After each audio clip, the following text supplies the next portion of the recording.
Esvaziar a mente é um conceito falso. E eu acho que essa pergunta surgiu de alguma coisa que eu falei sobre meditação na semana passada. E é uma pergunta realmente muito boa. E, bom, a gente, para entender um pouco ou falar desses conceitos, a gente precisa saber um pouco da onde a gente está falando. Porque meditação é uma prática que pertence a várias tradições e várias culturas, mas cada uma interpreta ela de uma maneira, conduz ela de uma maneira e talvez tenha um objetivo diferente, né? Cada uma dessas tradições. Então, ficou muito presente, assim, eu acho, na nossa mente, de meditar é esvaziar a mente, que é um conceito que não é exatamente do yoga. Ele me parece estar mais conectado com Shunyata, que é um conceito do budismo, que a tradução é exatamente vazio. E que também precisa ser compreendido, porque o vazio que fala Shunyata, né, que essa palavra representa, refere-se a uma natureza sem distinções e sem dualidade. Não é vazio como a gente entende a palavra vazio, não tem nada lá, né? Então, mas isso é um conceito que vem do budismo. E como as tradições, elas, ao longo do tempo, elas se entremeiam muito, né? Às vezes a gente usa um termo de um lugar para falar de uma prática de outro lugar, e aí às vezes fica um pouco confuso.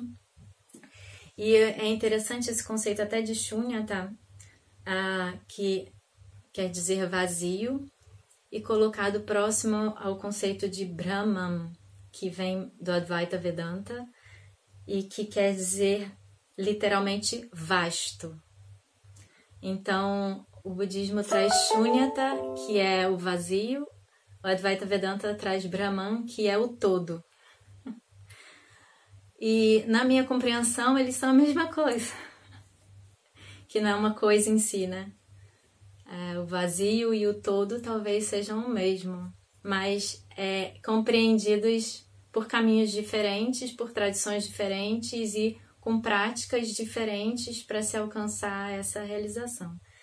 Agora, em yoga, não necessariamente esse conceito aparece lá nos Yoga Sutras, né? Até na própria descrição lá nos Yoga Sutras do que é yoga, Patanjali deixa bem claro que yoga é meditação. Mas ele fala, yoga é a habilidade de cessar as modificações mentais pela própria vontade, treinamento e vontade. Então, é uma metodologia de capacitar a pessoa a cessar as modificações mentais. Mas ele não diz lá todas as modificações mentais. Então, a gente pode entender, dentro daquilo que eu falei até na semana passada, que a gente cessa todas as modificações mentais que não me servem para me engajar totalmente na direção que eu quero e mantém aquela modificação mental, que ainda é uma modificação mental da direção que eu estou tomando. E existe uma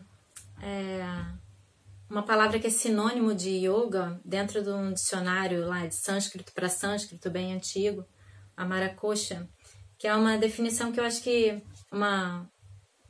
um sinônimo que tem uma tradução bem interessante que eu gosto muito e que deixa bem claro a ideia de yoga para de meditação em yoga, que é Sanahanam, esvaziar para preencher.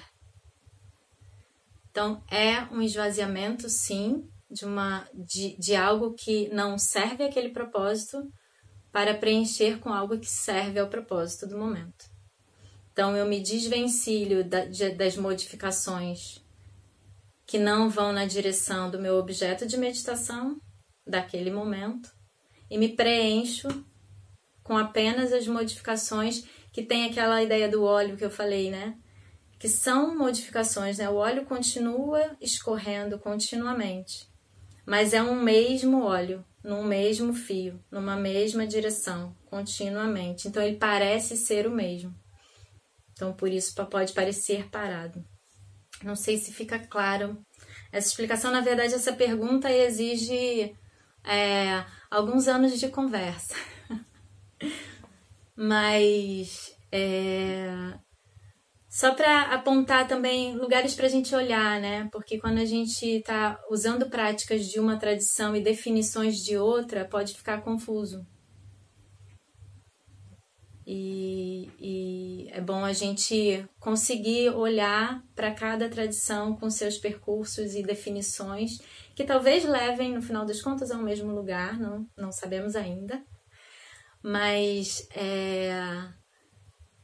através dela própria, né? Senão a gente pode começar a fazer um quebra-cabeça com peças de vários quebra-cabeças diferentes e não conseguir encaixar.